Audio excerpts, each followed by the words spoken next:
Akhilesh Yadav UP से गए हैं, उनकी रैलियों में जिस तरीके से भीड़ उमड़ रही है, क्या लगता है कल क्या इसका प्रभाव पड़ने वाला है? निश्चित रूप से इसका प्रभाव पड़ेगा, क्योंकि जिस तरीके से चाहे अखिलेश यादव की रैली हो, चाहे फिर तेजस्वी की रैली हो, एक भारी संख्या में लोग जन समर्थन यहाँ पे दिखा रहे हैं। क्या लगता है ये बढ़ता हुआ प्रतिशत कहीं ना कहीं मौजूदा सरकार के लिए खतरे की घंटी है? मुझे ऐसा लगता है कि इस बार जो वर्तमान की सरकार है उसका पूरा सफाया होने वाला है, परिवर्तन होने वाला है, लोग परिवर्तन चाह रहे हैं। नमस्कार, आप देख रहे हैं खबर चौक और मैं हूं अमन सिंह वत्स आपके साथ। कल बिहार चुनाव का अंतिम दिन है, यानी कि अंतिम चरण का मतदान होना है। इसके बाद भविष्य तय हो जाएगा कि बिहार का अगला सीएम कौन होगा। आज इसी पर बातचीत करेंगे अपने साथी से, अपने सहयोगी से, कि किस तरीके से वहां पर माहौल बना हुआ है। अखिलेश यादव यूपी से गए हैं, उनकी रैलियों में जिस तरीके से भीड़ उमड़ रही है, क्या लगता है कल क्या इसका प्रभाव पड़ने वाला है? जिस तरीके से तमाम रैलियां अखिलेश यादव ने की, बड़ी जनसंख्या में भीड़ दिख रही है उनकी रैलियों में, क्या लगता है कल के मतदान में इसका प्रभाव पड़ेगा? निश्चित रूप से इसका प्रभाव पड़ेगा, क्योंकि जिस तरीके से चाहे अखिलेश यादव की रैली हो, चाहे फिर तेजस्वी की रैली हो, एक भारी संख्या में लोग जन समर्थन यहाँ पे दिखा रहे हैं। और आप देखिए, जन समर्थन तो दिखा ही रहे हैं, इससे एक परिवर्तन की जो लहर है वो समझ में आ रही है। और हमने पहले फेज की वोटिंग में देखा जिस तरीके से लोगों ने बम्पर वोटिंग की है, वो कहीं ना कहीं एक इशारा कर रहा है कि परिवर्तन होने वाला है, लोग परिवर्तन चाह रहे हैं। दूसरी महत्वपूर्ण, इस चुनाव को अगर आप थोड़ा सा एनालिसिस करके देखें, इस चुनाव में कई ऐसे वीडियो सामने आए जिसमें बिहार के लोग जागरूक होते हुए नजर आ रहे हैं, और ये लोकतंत्र के लिए बहुत अच्छी बात है। हमने अभी कल ही एक वीडियो देखा जिसमें बीजेपी के एक प्रत्याशी हैं, वो अपने क्षेत्र में चुनाव के लिए जाते हैं वोट करने के लिए, तो बिहार के उस क्षेत्र के लोग उनसे सवाल करते हैं कि हमने पिछले चुनाव में आपको अपना समझ के वोट दिया और 5 साल हमने दिए, लेकिन पिछले 5 सालों में एक बार भी आप अपने क्षेत्र में नहीं आई, एक बार भी अपने क्षेत्र के लोगों की समस्याओं को नहीं सुना। हम लगातार समस्याएं कहते रहे, भ्रष्टाचार है, लोकल लेवल पे बहुत भ्रष्टाचार, चाहे वो तहसील हो, कचहरी हो, छोटे छोटे काम कराने के लिए 1000-2000 रुपए करप्शन हो रहा है, लोग पैसे मांग रहे हैं। तो ये सब बंद नहीं हुआ पिछले 5 सालों में, अब हम आपको वोट क्यों दें? तो जिस तरीके से बीजेपी के प्रत्याशियों से सवाल हुए, लोग सवाल करें, मतलब बिहार की जनता पिछले 5 सालों में पहले की अपेक्षा बहुत जागरूक हो गई है। अब उसको पता है कि हम सिर्फ वादों पे हम नहीं वोट करने वाले हैं, हमको चाहिए काम, हमको चाहिए कि हमारा पलायन का मुद्दा कम हो, लोग बाहर जाके जो रोजगार के लिए बाहर जा रहे हैं वो न जाके यहीं पे उनको रोजगार मिले। दूसरा, अब जातिगत भेदभाव कहीं ना कहीं बहुत कम हुआ है।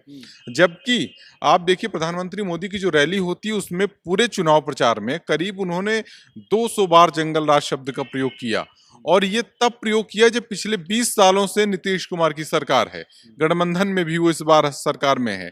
तो आप सोचिए, 20 सालों में तो आपको ये बताना चाहिए कि हमने 20 साल में काम क्या किया।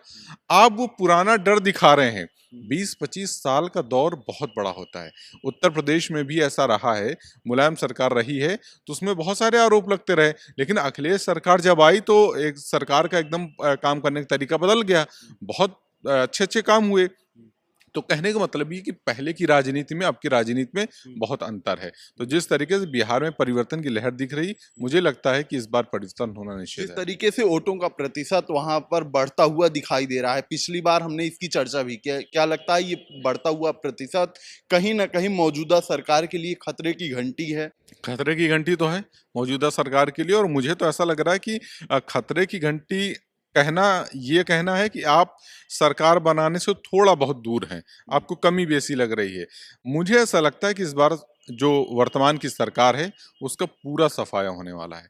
वो इस नंबर पे ही नहीं पहुंचने वाली है जहां पे वो गठजोड़ करके किसी तरीके से सरकार बना ले। वो उस नंबर पे रहेगी कि वो बस ये कहेगी कि अब जिसको सरकार बनाना बना लीजिए, हम विपक्ष के लिए तैयार हो गए हैं। क्योंकि पहले फेज में जो वोटिंग हुई बहुत तगड़ी वोटिंग थी, और कल अभी जब चुनाव की दूसरी वोटिंग होनी है वहां के, मुझे लगता है कि वो भी आज़ादी के बाद उतना प्रतिशत नहीं रहा होगा जितने परसेंट वोटिंग कल होने वाली है। परिवर्तन की लहर जो है वो आप देख सकते हैं लोगों के बीच में बहुत ज्यादा है, और उसका सीधा असर वोटों पे पड़ने वाला है।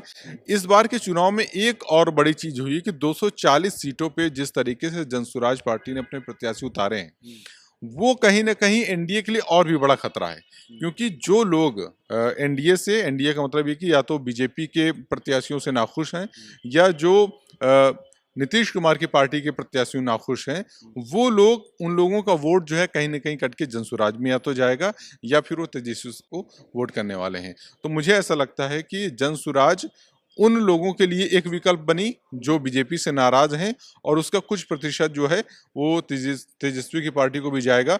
तो कहीं ना कहीं एनडीए का सफाया होना तय है, यानी सरकार पूरी तरीके से तेजस्वी सरकार बनाने वाली है, तेजस्वी की पार्टी।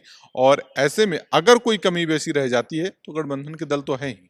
जिस तरीके से रैलियों में भीड़ की बात हो, भीड़ वोट में कन्वर्ट हो जाएगी ये नहीं कहा जा सकता है, लेकिन जिस तरीके से भीड़ उमड़ी है अखिलेश यादव की रैलियों में, जो बातें उन्होंने उस सभा में कही हैं, उसका क्या इफेक्ट पड़ेगा लोगों पर? जैसे कि आपने कहा, देखिए रैली का में जो भीड़ उमड़ती है वो एक संकेत होता है, लेकिन वो पूरी तरीके से वो वोट में कन्वर्ट होगा ये कह पाना बहुत मुश्किल होता है। हमने अभी तेज प्रताप यादव की रैली के भी कुछ फुटेज देखे, जिसमें लोग केवल इसलिए भी आए कि उनको जहाद देखना है, उनको अपने नेता को देखना है।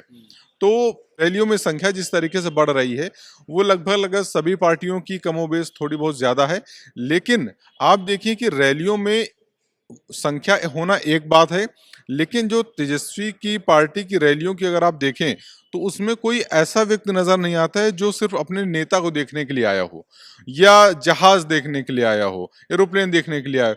वो एक दिल से, मतलब जुड़ाव जो एक महसूस होता है पार्टी के प्रति, वो समर्थन देने के लिए आया है, और जो समर्थन देने के लिए आया है वो वोट में भी कन्वर्ट होगा। ठीक है, तो हमारे साथी की ये राय है कि जिस तरीके से भीड़ देखने को मिली है बिहार में, चाहे आरजेडी की रैली हो या अखिलेश यादव की रैली हो, तो कहीं ना कहीं इसका प्रभाव पड़ता हुआ जरूर नजर आएगा। दूसरी तरफ उन्होंने कहा जिस तरीके से वोट प्रतिशत बढ़ता हुआ दिखाई दे रहा है, तो इस सरकार का ये माना जा रहा है कि सफाया होने वाला है। फिलहाल आज की बातचीत में सिर्फ इतना ही। ऐसी खबरों को आपके बीच में लेकर आते रहेंगे, तब तक देखते रहिए खबर चौक। कैमरा पर्सन अभिजीत के साथ अमन सिंह वत्स, Lucknow. New Public Inter College Lucknow. Admission open. For more information, call 0522 282232 or 7755 089585.